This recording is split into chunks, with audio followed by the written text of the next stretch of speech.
நமஸ்காரம். நாம் தினமும் என்ன உணவு உட்கொள்கிறோமோ அதன்படிதான் நம்முடைய நடவடிக்கைகள் இருக்கும். தீபோ பக்ஷயதே துவாந்தம் கஜ்ஜலஞ்ச பிரசூயதே யதன்னம் பக்ஷதே நித்யம் ஜாயதே தாதிருஷீமதிஹி என்ன ஒரு ஸ்லோகம். விளக்கு கருப்பான புகையை வெளியே விடுகிறது. ஏன்னா கருப்பா இருக்கிற இருட்ட முழுங்கி போக்குகிறது. இருட்ட முழுங்கினா இருட்டா இருக்கிற கருப்பா இருக்கிற புகையத்தான் வெளியில விடும். இப்ப இங்கிலீஷ்ல கார்பேஜ் இன் கார்பேஜ் அவுட் அப்படின்னு சொல்றோமே. கண்ணன் கீதையில் நம்ம ஆகாரம் எவ்வளவுக்கு எவ்வளவு சுத்தமா இருக்கோ சாத்விகமா இருக்குமோ அத்தனை நம்ம புத்தி கூர்மையா இருக்கும்னு சொல்றார். இன்னைக்கு நீங்க வேலை பார்த்துட்டு இருக்கிறவர்களோ படிக்கிறவர்களோ யாரா இருந்தாலும் புத்தி கூர்மையா இருக்கணும். ஒரு வேலையை நன்னா செய்யறாருன்னு எப்படி பேர் எடுக்கிறோம்? ஒரு ப்ராப்ளத்தை சால்வ் பண்றதுக்கு பல முறைகள் இருக்கும். அதுல எது சுலபமா ப்ராப்ளத்தை முடிக்கும் அப்படின்னு கண்டுபிடிக்கிறதுலயே பாதி புத்திசாலித்தனம் வெளிப்பட்டுடும். பாக்கி அதை இம்ப்ளிமெண்ட் பண்றதுல. அப்ப அந்த புத்தி கூர்மையா இருக்கிறது எதனாலே? சத்துவ குணத்தாலே. ஆகார சுத்தௌ சத்துவ சுத்தி.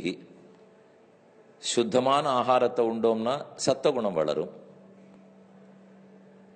ஆகார சுத்தௌ சத்துவ சுத்தி. சத்துவகுணம் வளர்ந்ததுன்னா துருவா ஸ்மிருதி. பகவானை பத்தின தியானம் இடைஞ்சல் இல்லாமல் தடங்கல் இல்லாமல் வளரும். ஸ்மிருதிலம்பே சர்வகிரந்தீனாம் விப்ரமோக்ஷா. பகவத் தியான நன்னா வளர்ந்ததுனால் சந்தேகங்கள்லாம் தொலைஞ்சு போயிடும், குழப்பமே இருக்காது.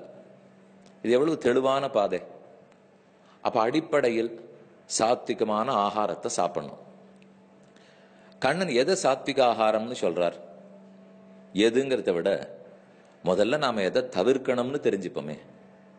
யாத்தயாமம், கதரசம், பூதி, பரியுஷிதம், உச்சிஷ்டம், அமேத்தியம் இதெல்லாம் தவிர்க்கத்தக்க உணவுகள்னு சொல்றார். எப்படியுமே அதிகமா உப்பு, அதிகமா காரம், அதிகமா புளிப்பு, ரொம்ப சூடு, ரொம்ப குளிர்ச்சி அந்த மாதிரி ஆகாரங்களை தவிர்த்துடணும். சமைச்சதுல இருந்து 4 மணி நேரத்துல சாப்பிட்டுடணும். ஒரு ஜாமத்துக்கு மேல வச்சுக்க கூடாதுங்கிறார்.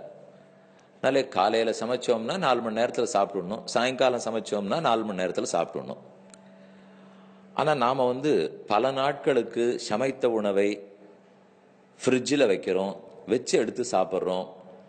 அது தேக ஆரோக்கியத்துக்கு நல்லதில்லை, மன ஆரோக்கியத்துக்கு நல்லதில்லை. அதனால சமைச்சதுலேருந்து சீக்கிரம் சாப்பிடணும். சமைக்கணும், 2 வேளை சமைக்கணும், அந்தந்த வேளை சாப்பிட்டுடணும். அப்படின்னா எல்லாத்தையுமே சமைச்சு தளிகை பண்ணதெல்லாம் ஃப்ரிட்ஜில் தானே வச்சுட்டு இருக்கோம் அப்படின்னு நீங்க கேட்கலாம். கொஞ்சம் கண்ணன் சொல்லியிருக்கிறத யோசிச்சு பாருங்க. அதோட கூட சமீபத்தில் கேள்விப்பட்ட மூல்யம் ஏதோ அவசர கதி உணவிலே தேவையில்லாத பொருட்கள்லாம் சேர்த்திருக்கு, அது ஆரோக்கியத்துக்கு கேடு, அதனால அந்த நிறுவனத்தாரையே அரசாங்கமே கேள்வி கேட்டு அந்த ப்ராடக்ட்ஸ் எல்லாம் தடங்கல் பண்ற அளவுக்கு போயிடுத்து இல்லையோ. இதே ப்ராடக்டை ப்ரமோட் பண்றதுக்கு ஒரு 15 வருஷத்துக்கு முன்னாடி எவ்வளவு எல்லாரும் என்கரேஜ் பண்ணா, ட்ரெடிஷ்னல் உணவு எல்லாத்தையும் எவ்வளவு ரெடிக்யூல் பண்ணா, அதை கேலி பண்ணிருக்கா.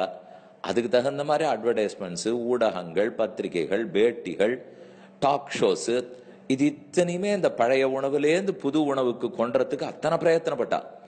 ஆனா இப்ப மொத்த பேரும் சேர்ந்து அதே கம்பெனிக்கு தே ஆர் கன்னிங்.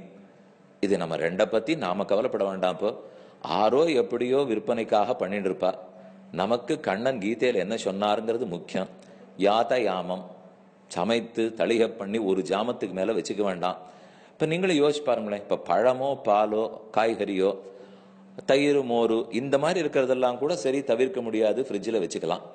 சமைச்சதை வைக்காத இருக்கலாமா? நீங்க கொஞ்சம் இதை கேட்டு இருக்கிறவாள்லாம் நன்னா சிந்திச்சு பார்க்கணும். கண்ணன் சொல்லியிருக்காருங்கிறதுக்காகவே பண்ணி பார்ப்போமே. என்ன அதனால பெரிய நஷ்டம் வந்துட போறதா? இப்ப பட்னி இருக்குன்னு அவர் சொல்லல, சமைச்சதை சீக்கிரம் சாப்பிட முடியும் தானே சொல்றார். கத ரசம், இயற்கையான ரசம் போயிருந்தா அதையும் சாப்பிடக்கூடாது. பூத்தி வேற ஆர்டர் வேற ஸ்மெல் வந்துடுத்துனாலும் சாப்பிடக்கூடாது. பரிஷிதம் ஊசி போனத்தையும் சாப்பிடாது. உச்சிஷ்டம் ஒருத்தரோட மிச்சத்தையும் சாப்பிடவே கூடாது. எச்சல் பார்க்கணும். நாம கண்டபடிக்கு ஒரே இடத்துல தட்டை வச்சிருந்து பெருமாள் பாத்திரமா அங்கேயே தேய்க்கிறோம், எச்ச தட்டையும் அங்கேயே போடுறோம். ஒரே டேபிள்ல உட்கார்ந்தோம்னா எல்லாரதும் எல்லாம் குழம்பி படுறது. கொஞ்சம் இதெல்லாம் தவிர்த்தோம்னாலே சத்த குணம் வளரும். இப்ப நேர பார்க்கச்சே டேபிளை கிளீனா தானே வச்சுட்டு இருக்கோம்னு உங்களுக்கு தோணும். ஆனா உள்ளூர சத்த குணம் பாதிக்கப்படுறதுன்றது நமக்கு தெரியாமலே போயிடும். உச்சிஷ்டம் ஆச்சாரியனுடைய மிச்சம், தெய்வத்தினுடைய மிச்சம், அண்ணாவனுடைய மிச்சம், அப்பாவனுடைய மிச்சம், பர்த்தாவனுடைய மிச்சம், பரம பாகவத்தால் சாப்பிட்ட மிச்சம், இதெல்லாத்தையும் தவிர மற்ற மிச்சத்தை சாப்பிடக்கூடாது. அமேத்தியம் பகவானுக்கு கண்டருள பண்ணப்படாத, அவருக்கு ஆஃபர் பண்ணாத உணவை சாப்பிடவே கூடாது. இது வரைக்கும் கொஞ்சம் நீங்க ட்ரை பண்ணி பாருங்க. நான் சொன்னது கொஞ்சம் அப்சர்டா கூட சில பேருக்கு படலாம்.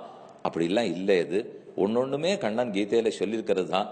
பண்ணினா அப்ப தெரியும் புத்தி எவ்வளவு கூர்மையாருது, நாம் இன்னும் எவ்வளவு தூரம் நம்மளையே உயர்த்திக்கிறோம்னு. ஆகாரம் சுத்தமா இருந்தா எல்லாமே சுத்தமா இருக்கும். இதை பத்தி நம்ம ஆச்சாரியர்கள்லாம் கொண்டாடி இருக்கா, சிந்திப்போம்.